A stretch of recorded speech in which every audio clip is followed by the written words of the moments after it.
নমস্কার বন্ধুরা, আজকে আমি চলে এসেছি আরেকটা নতুন একটা রেসিপি নিয়ে। আজ সন্ধ্যাবেলায় বানাবো আমার মেয়ের আবদারে লাচ্চা। তবে লাচ্চা পরোটা হবে, এটা কিন্তু মিনি লাচ্চা হবে। এটা দেখেই বুঝতে পারছেন আমি একদম অল্প করে ময়দা নিয়েছি।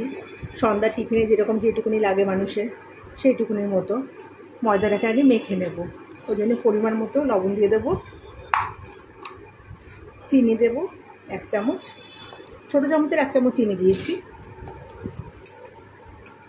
রিফাইন অয়েল দেব,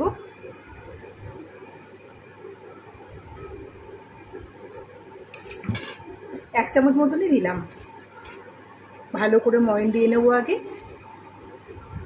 ময়নটা ভালো করে দিয়ে নিতে হবে। আমি এইভাবে বানাই। এক একটা মানুষের বানানো রান্না করার পদ্ধতি এক এক রকম হয়। আমি এইভাবে বানাই, আর আমার হাতের লাচ্ছা খেতে আমার মেয়ে পছন্দ করে। তবে আমার হাতে সব রান্নাই আমার মেয়ে পছন্দ করে, কারণ আমার মেয়ে ভীষণ ফুডি।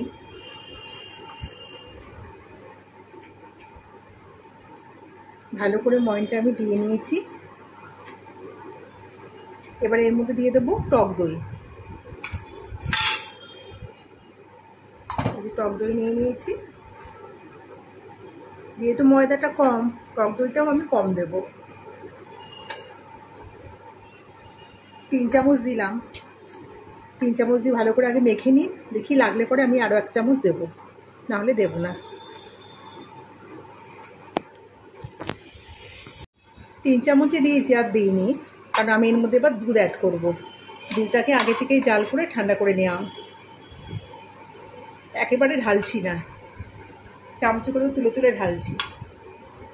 এটা কিন্তু জল দিলে পরে হবে না, দুধ দিলে এটা কিন্তু খুব নরম হবে। অল্প করে করে দুধটা দেব। বাটি করে একেবারে ঢালতে গেলে পরে যদি বেশি পড়ে যায়, সেই জন্য আমি চামচে করে তুলে তুলে নিচ্ছি। অল্প অল্প করে দুধ দিয়ে আমি একটা ডো তৈরি করে নেব। মিনিট 5 সময় ধরে ময়দাটাকে ভালো করে মেখে নিয়েছি। এবার এর মধ্যে একটুখানি রিফাইন অয়েল মাখিয়ে আমি আধ ঘন্টার জন্য রেস্টে রাখবো।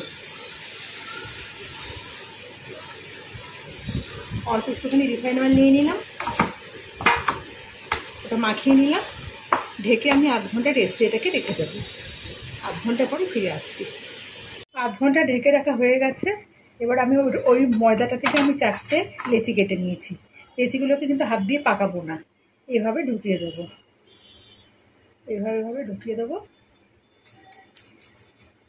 দিয়ে রসগোল্লা সেট দিয়ে দেবো। এই যে এভাবে লেচিগুলো করে নিই। এটা একটু বড় করে বেলবো বলে চাকিতে বেলবো না, চাকি তো আর অত বড় না না, ময়দা ছিটিটা অনেক বড় করে বেলবো।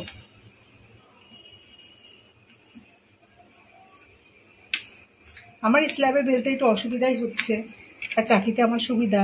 দেখি না পারলে চাকিতে তুলতেই হবে।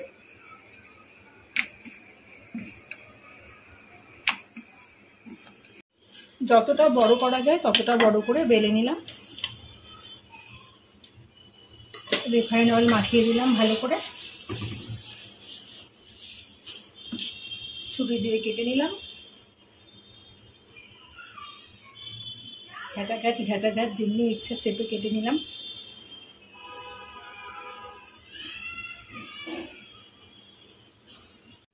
কাটা হয়ে গেছে, সামান্য একটুখানি ময়দাকে এর মধ্যে ছিটিয়ে দিলাম। এবার এগুলোকে টেনে টেনে একসাথে নিয়ে নেব। এইভাবে উঠে চলে আসবে সব, কোনো পরিশ্রমের দরকার নেই। হালকা খাতে এইভাবে টানলে পরে সব চলে আসবে একসাথে।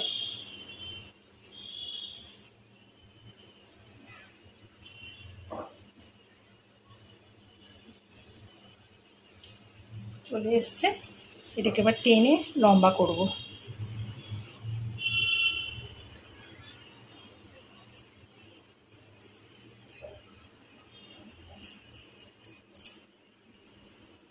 এবার এটাকে পাকিয়ে নেব।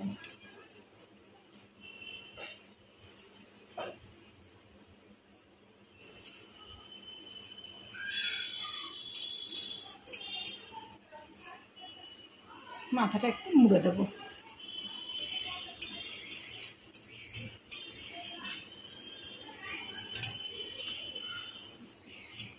রেডি।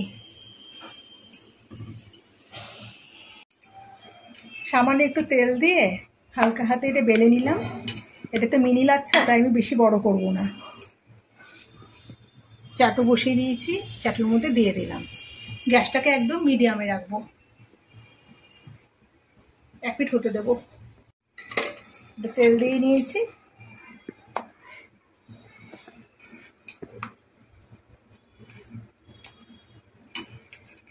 ময়দা তো একটু টানতে হয়, যতই হালকা হাতে বেলি না কেন একটু টানতে হবেই।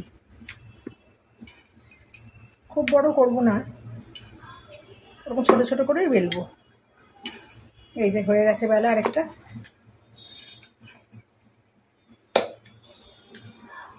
এরকমই রেখে দেবো। 1 পিঠ সেঁকে নেওয়া হয়ে গেছে, 1 পিঠ উল্টে দিলাম। এবার আমি এটা ঘি দিয়ে করলেও ভালো লাগে, বাটার দিয়ে করলেও ভালো লাগে, কিন্তু আমি রিফাইন অয়েল দিয়ে করছি, কারণ এই গরমের মধ্যে ঘি বাটার কিছু খাওয়ার বা খাওয়ানোর ইচ্ছে নেই। অল্প একটুখানি রিফাইন অয়েল ছড়িয়ে দিলাম, দু পাটেই ছড়িয়ে দিলাম। আর গ্যাসটাকে কিন্তু আমি মিডিয়ামে রেখেছি, কারণ এটা কিন্তু একটু মোটা হয়েছে, তাই এটা ভেতরে যাতে কাঁচা না থাকে, তাই উল্টে পাল্টে ভালো করে ভাজবো। উল্টে পাল্টে লাল লাল করে ভেজে নিয়েছি। এটা আমার ভাজা হয়ে গেছে। এবার একটা একটা করে সবগুলো আমি ভেজে নেব। বন্ধুরা, আমার লাচ্ছা পুরো মিনি লাচ্ছা পুরোপুরি রেডি হয়ে গেছে। ভীষণ গরম, আমি ভেঙে দেখাতে পাচ্ছি না, কারণ এমনিতেই আমি আজকে হাতে একটু ছ্যাঁকা টাকা খেয়ে গেছি, পুড়ে গেছে। তো এটা কিন্তু খুব সহজেই বাড়িতে বানিয়ে নেওয়া যায়। তো আমি এইভাবে বানাই, তাই আপনাদের সাথে আমি শেয়ার করলাম। রেসিপিটা কেমন লাগলো অবশ্যই কমেন্টে জানাবেন। আর রেসিপিটা ভালো লেগে থাকলে কিন্তু একটা লাইক দেবেন। বন্ধুরা, লাইক নিয়ে একটু কঞ্জুসি করবেন না প্লিজ। আর যে সমস্ত বন্ধুরা এখনও সাবস্ক্রাইব করেননি, তারা কিন্তু অবশ্যই চ্যানেলটাকে সাবস্ক্রাইব করে দেবেন।